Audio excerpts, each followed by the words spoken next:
8 WNBA records fell in a single game last night, and the refs were doing everything in their power to make sure it never happened.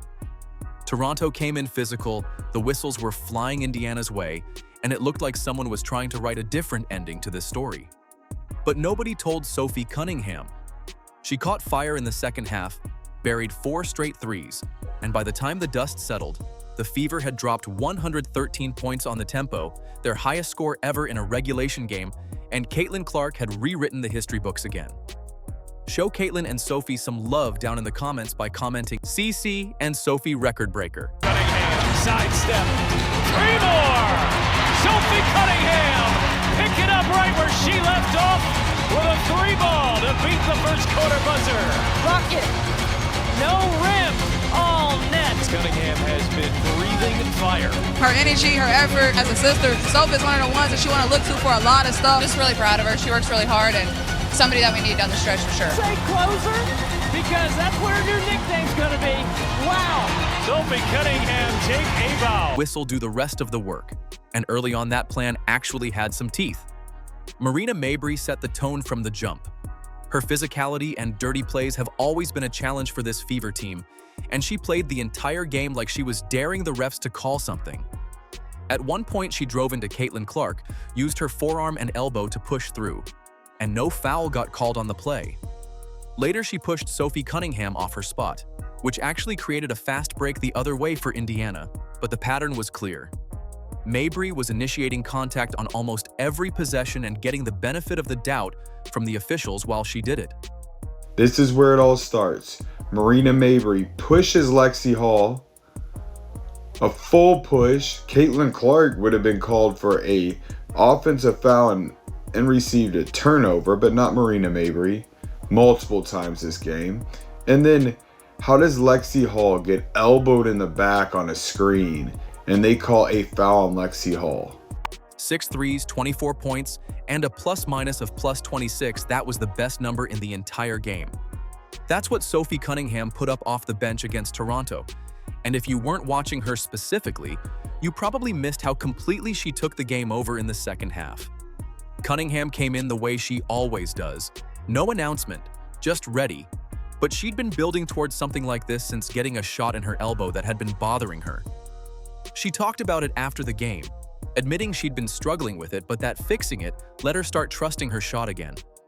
And if you need proof that it's working, go back to the Connecticut game right before this one, where she scored 11 points in 2 minutes to blow that game open. That wasn't a one-off. That was a player finding her rhythm again and refusing to slow down. Sophie's the X factor. She's tough as nails. She's somebody who never complains, plays through pain. Sophie's like the glue stick to this team, man. Sophie Cunningham, feisty. Without her, we won't be where we are. Her ability to shoot the ball just opened up so many avenues for us. Clark, Cunningham. Oh, yeah! Big time plays by Cunningham. Inside, Boston, kick out. Can she do it again? Bullseye! Toronto playing physical and breaking up Indiana's pace with foul calls actually set up the perfect situation for Cunningham. If you try to split the difference, Clark finds Aaliyah Boston in the paint before you finish deciding.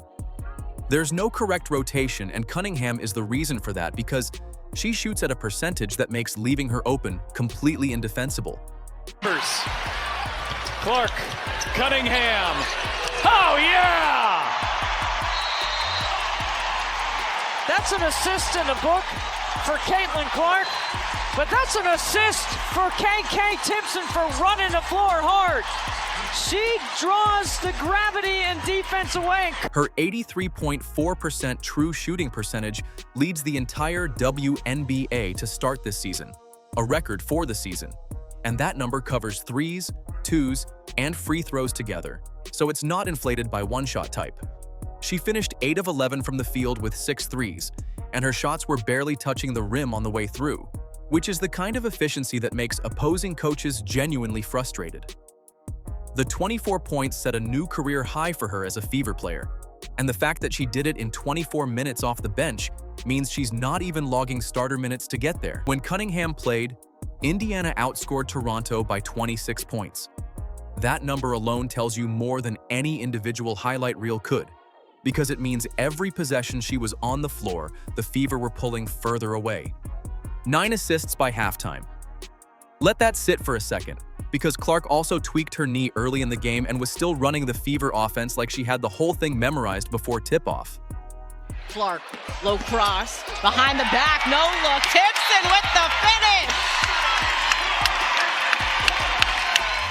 The Timpson pass is worth stopping on because it wasn't just a pretty play, it was a read that most guards in this league simply don't make. Clark drove the lane, faked right like she was going up for the layup, and then flipped the ball behind her back without looking, right to Michaela Timpson, who caught it in stride for an easy finish. Toronto's defense had shifted left chasing the fake, and Clark already knew that before she released the ball. That's not a highlight play for its own sake. It's a pass that only works if you've read the entire defense before the play even develops. With a shoulder injury for most of the year. Clark goes behind the back, gets it to go, and Her three-point shooting wasn't clicking the way it usually does, and Coach Stephanie White acknowledged after the game that shot efficiency and ball security are still areas the team needs to clean up. So Clark wasn't perfect. But 14 assists on a night where her own shot wasn't falling meant she 5 of them with Clark's name on them by the time the final buzzer sounded. She tied Chelsea Gray for 4th on the all-time list for point-assist double-doubles in WNBA history, reaching 21 total. She joined Diana Taurasi as only the 2nd player ever to record multiple games with 20-plus points and 14-plus assists in a single season. She already owned the WNBA record for most 20-point 10-assist games in history, and she just added another one, bringing her career total to 14. Nobody else is close. This is a nice pocket pass right there. Down the lane line by Billings. Great read. The pace record is the one that really puts everything in perspective. Clark happens when a defense runs out of correct answers.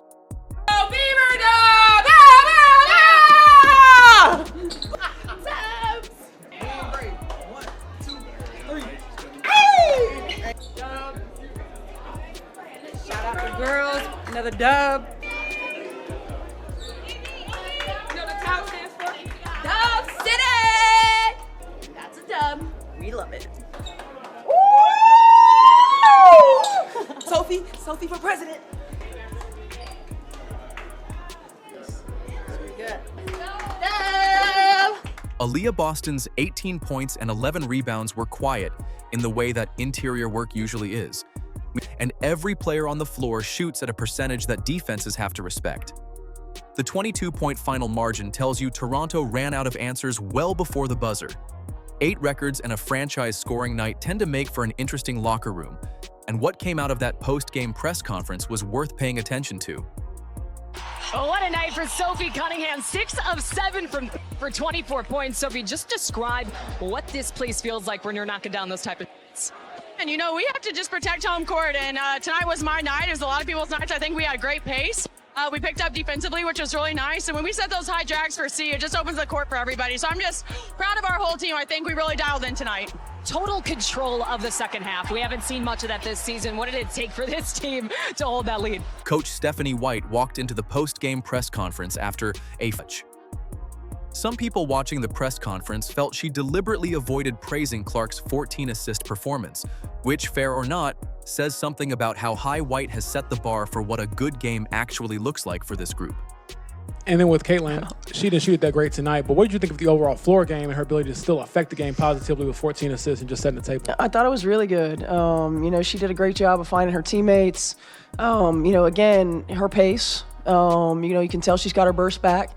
She does a good job of forcing the action in the ball screen and really creates 2-on-1 opportunities. And so then she does a good job. I thought tonight, the way she got the ball out on time was really good, and it set her teammates up for great shots.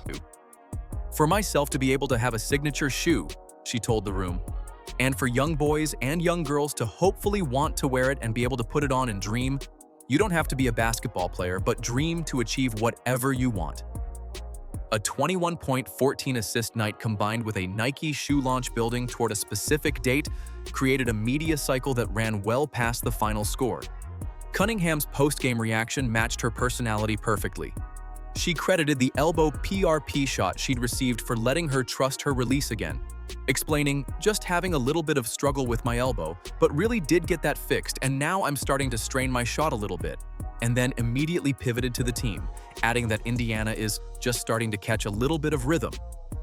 No big celebration, no extended takes on her own hot streak, just a player who fought back from injury and expects herself to shoot like this. You just touched on it with the defense into offense, but this is the most points you guys have ever scored in a non-overtime game. What did you feel offensively was working so well today?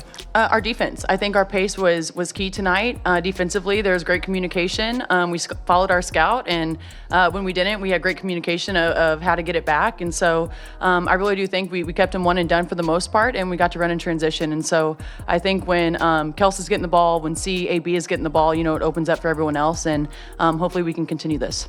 Bringing you all the action and top stories. Click the video on the screen, and we'll see you in the next one.